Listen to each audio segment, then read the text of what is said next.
In this experiment, we were trying to determine if there is a difference between propagating something at the node and propagating something at the internode. And when I look at all of these specimens, it looks like all of them are pushing some new growth, which indicates to me that they probably have developed roots, but the question is going to be, where have they developed roots?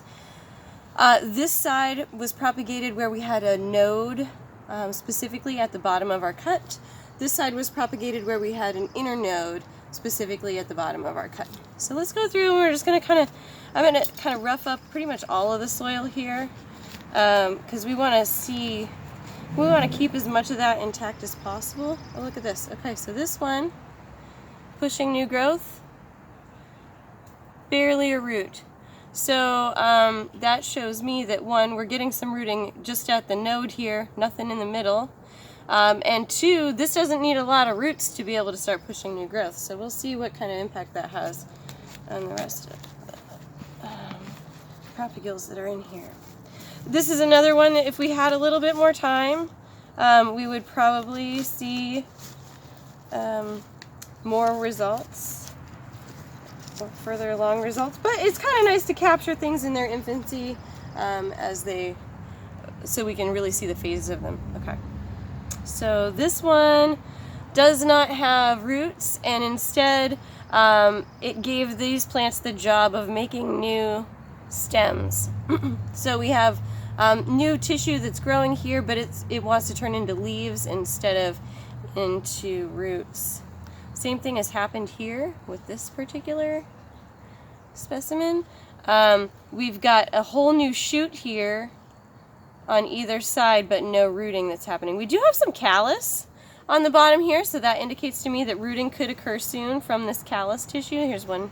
This one also has the callus. Oh, this one has some nice roots. Okay, so here we go. Here's one that has roots, and we can see that the roots are not coming out of any of the spaces on the internode here. We're just getting roots at that bottom node. So now I've got 1 yes, 2 yes. Oh, that's a good one. Woo, look at all those roots. Yay. 3 yes. Here's our 4th. 5, 6, 7, 8. And there's one on there. Yep, but not very much. 9, 10, 11. Oh, 12. 13.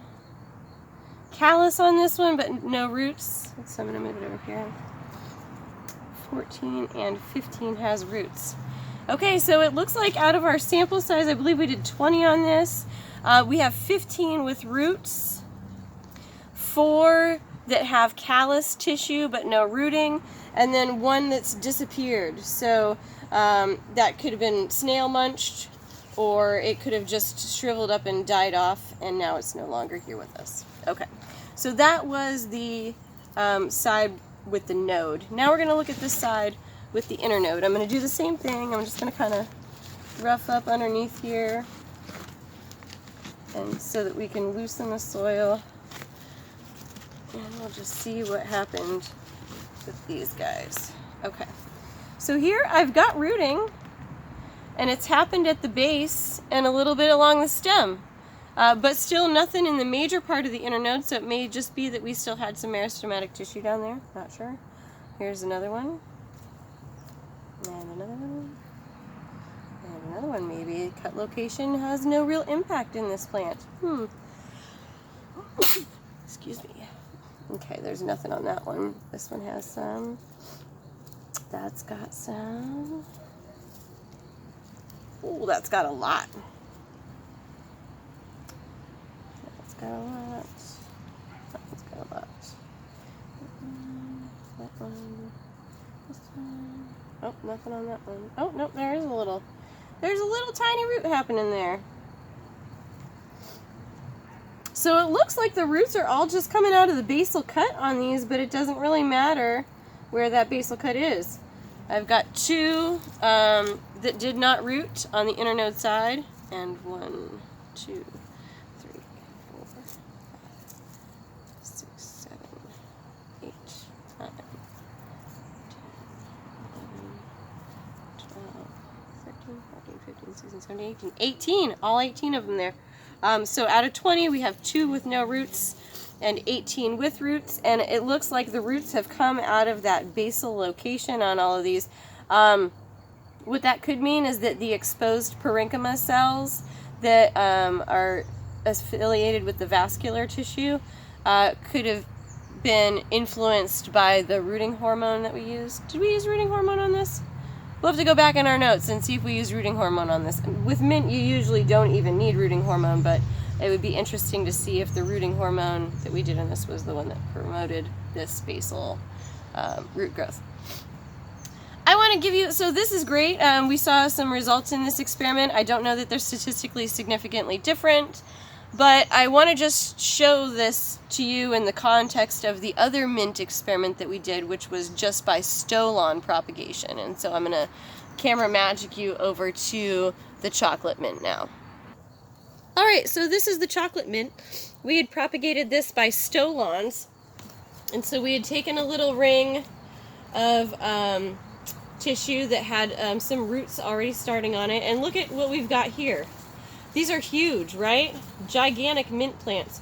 One of the things that we could do is probably start topping these, so cutting the tips so that the plants bush out a little bit more, and that'll give us a little bit better of a specimen for sale. Let's just pop one open and see what the rooting looks like in that. I mean, you can see that we've got some pretty nice, healthy roots coming down in here. It's not super pot bound, but this as a product is a lot more marketable probably than something like this, right? We could probably put a couple of these in one pot so that it looks full for sale. But if you are propagating in general and you want to be making money off of these things, you probably want to do Stolon propagation so that you just have a more instant gratification plant than by doing the cuttings. All right. Oh, the date that these were propagated for the chocolate mint was April 4th, and the apple mint was the 14th. So there's about 10 days difference between the two, so it's not a direct comparison, but it's, so maybe in 10 days,